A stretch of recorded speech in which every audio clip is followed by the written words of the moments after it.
नमस्कार श्रोता बंधु आपण मैंने शुणुंट रेडियो बाघाजतीन गोष्ठी बेतार केन्द्र कार्यक्रम प्रसारित होउछि 89.6 एफएम बैंड रे।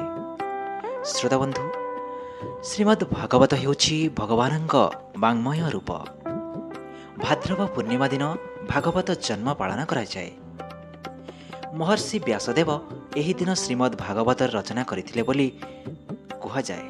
अन्य एक मतरे सुकमुनि राजा परीक्षितଙ୍କୁ उद्धार करिबा पई तांको महर्षि व्यासकृत श्रीमद् भागवत शुणाइथिले। मूल संस्कृत भागवत को अतिबड़ी जगन्नाथ दास नवाक्षरी छंदरे ओडिया रे रचना करिसंती।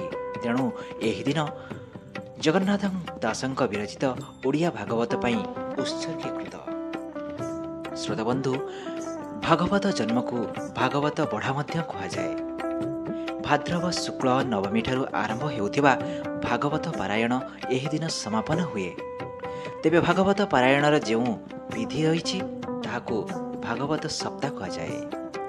एहार अर्थ 7 दिन पर्यंत बा सप्ताह व्यापी भागवत पाठ। एही दिन भागवत पोथी को श्रीकृष्णंकर विग्रह भावे भोग नैवेद्य अर्पण करा जाए।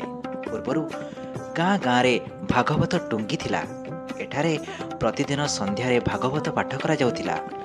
गाँर वयस्क महिला पुरुष छोट पिला समस्ते गोटे स्थान बसी भागवतर अमृत बाणी शुणी थांती।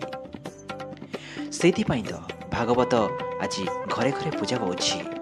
परम शास्त्र भागवत पाठ तथा एहार श्रवण द्वारा उभय श्रोता वक्ता एवं प्रश्नकर्ता समस्ते मोक्ष तथा परमात्मा का सानिध्य लाभ करती। महापुराण भागवत 12 खंडरे विभक्त। प्रति खंडरे 10 रु 30 अध्याय थिबा बेले प्रति अध्याय रे 50 रु 300 पद रही। सेहीपरि एहाकू एभली भावे रचना करा जायछि जे प्रतिदिन गोटे गोटे अंश को 365 दिन पर्यंत पाठ करा जाय परिबो। ए दृष्टिरु भागवत हेउछि व्यापकतार परिचय। भाद्रव पूर्णिमा रे ताहा समापन होइथिला। मनुष्य को सत्मार्ग रे जीवा पई भागवत रे अमूल्य उपदेश रहिछि। सेथिपई तो भाद्रव पूर्णमी भागवत जन्मर पुण्यतिथि भावे पालन करा जाउछि। श्रोता बंधु सेथिपई कुहा जाइछि परम शास्त्र भागवत अभ्यास करुथिबा नित्य। श्रोता बंधु आपण माने मध्य सबुदिन संध्यारे भागवत पाठ करंतु एवं ईश्वर कृपा लाभ करने सहित आमे जीवन रे निश्चिंत भाव रे किछि सत्कर्म करने प्रेरणा मिलिबो। श्रोता बंधु आपण माने शुणुथांतु रेडियो बाघाजतीन गोष्ठी बेतार केन्द्र 89.6 एफएम बैंड रे।